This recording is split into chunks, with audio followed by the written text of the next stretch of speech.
everyone, it's Bethany from Madeline Jean Antiques Restoration, and today I'm here to talk about bacon. Why I love bacon so much. No, I'm kidding. I'm here to talk about men, and this is why I'm dressed like a pig. No, I'm still kidding. No, seriously, why am I dressed up like a pig with pig ears and a pig nose?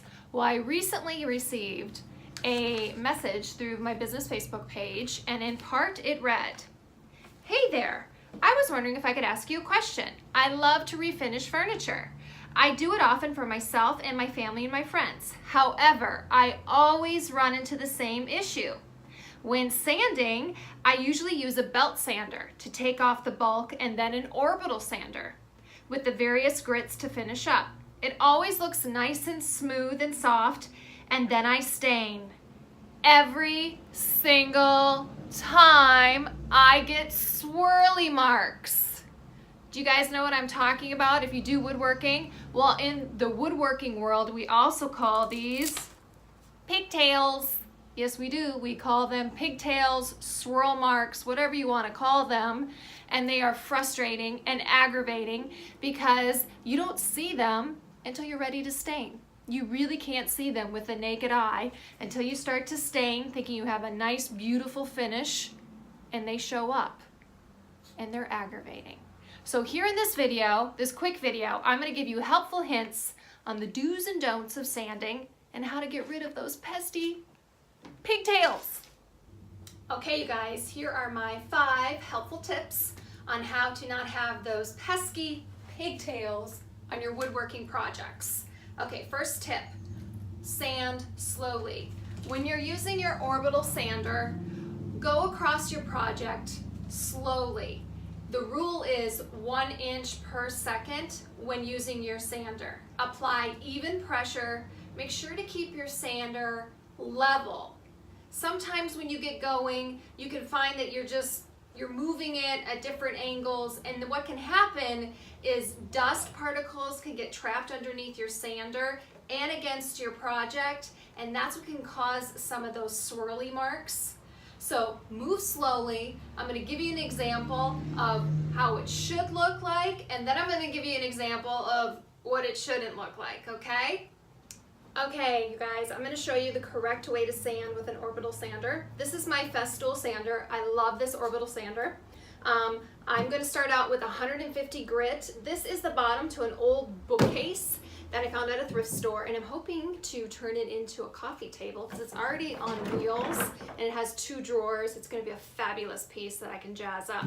So I'm going to start with 150 grit, see if that's enough to start taking this finish off, and I'm going to show you how slow I go and how I let the sander do the work. You don't have to do the work. I think some people get overly aggressive when sanding, and that's what can cause some of those pigtails. So I'm going to start my shop vac.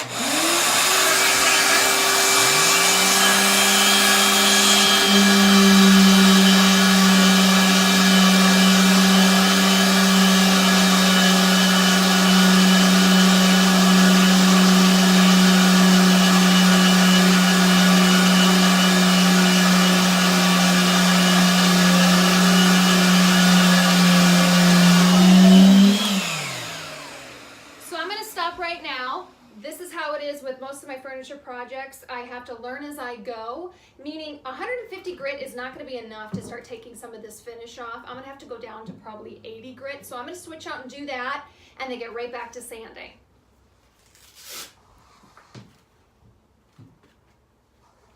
So I'm going to put my 80 grit on. We're going heavy duty.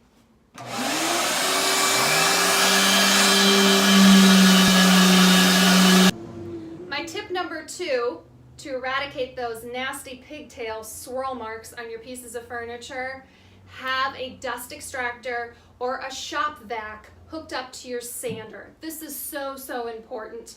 What helps me is I sand indoors, and I have my sander, my Festool, hooked up to my shop vac. So when I want to use my shop vac separately, I just disconnect it from my sander. When I want to sand a piece of furniture, I hook it up to my shop vac. And yes, I did the poor girl version. I just took duct tape and I sealed the hose around my sander. It works just fine until the Festool Fairy comes. There is such a thing. Until the Festool Fairy comes and I can get a Dust Extractor by Festool, this is what I use. But what it helps do is, as I'm sanding, all the dust particles are getting sucked up into my shop vac, and it's staying away from the sandpaper and away from my piece of furniture. So if you don't have anything hooked up to your sander, what may be causing the pigtails is the sand particles, the dust particles are rubbing against the furniture, causing those pigtails. So if you can, invest in a dust extractor, or if you're like me and can't do it yet, hook it up to your shop vac. It works great. In this time-lapse video, you can see I'm keeping even pressure on my sander, allowing the sander to do the work, and keeping it level.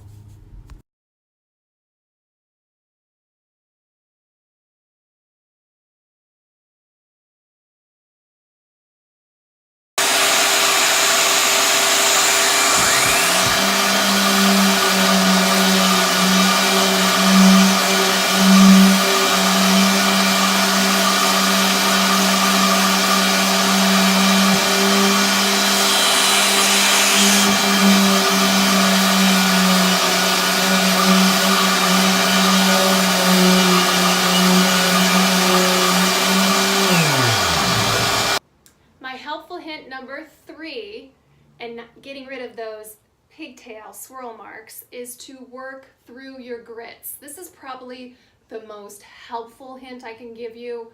Go through your grits. Here's the majority of my grits. So I'm starting off on this piece of furniture. I'm doing 80 grit. I'm going to come at it probably with a 120 next. Then I'm going to hit it with a 150. And then I'm going to hit it with a 180, and then I'm going to hit it with a 220, and then I'm going to hit it with a 320. It seems like a lot of work, and it is. But if you want a flawless finish, don't skip a grit. Trust me on this. I've done it. I've been in a rush with a project. I thought, oh, I'll just skip a grit. Don't do it. You will most likely end up with pigtail swirl marks. So work your grits, people.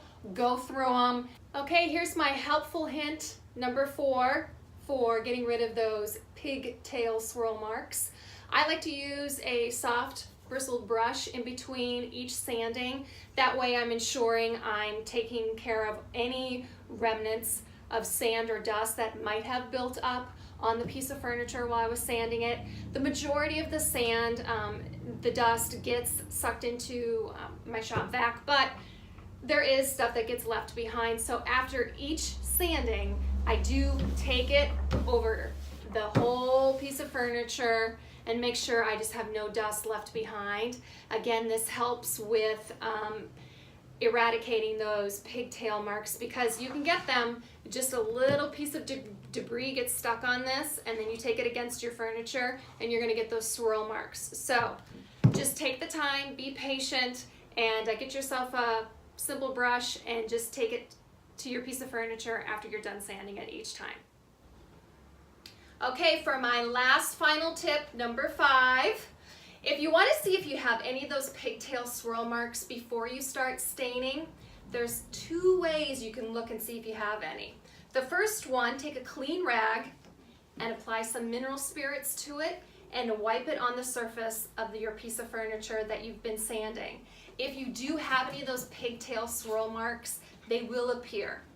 And if you do have them, hit them with your sander. I sometimes find I have to use a different sander. If I do have some of those pigtail swirl marks, I'll either use, I have a belt sander, or I have another Orbital sander that I'll take to it, and that'll take the pigtail swirl marks away before I start staining. Because what's more frustrating is when you think you've got an immaculate piece of furniture all ready to be stained, and you put that first layer of stain on and those pigtails come up, because then you have to re-sand it all again. So the mineral spirits is a good way of looking to see if you have any. The second way, a flashlight. I know that sounds crazy, but I've done this way too, and I've seen them. So I'll get down to my piece of furniture and I'll take the flashlight, and I have to just really, really look at a certain angle, and I can see some of them with my naked eye. Usually you can't see them, but I find if I blast a really bright light on my piece of furniture, I can see them. So hopefully this video has helped you with some helpful hints on how to get rid of those oink oink nasty pigtail marks. They're so frustrating. I know so many people encounter them. Okay, you guys, that's the end of the video. I hope you enjoyed it. I hope you learned something.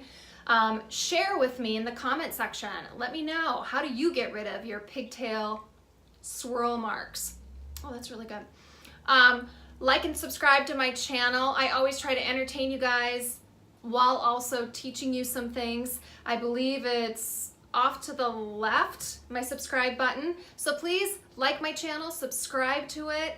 I will be sharing some more helpful hints when it comes to woodworking and painting and restoring furniture.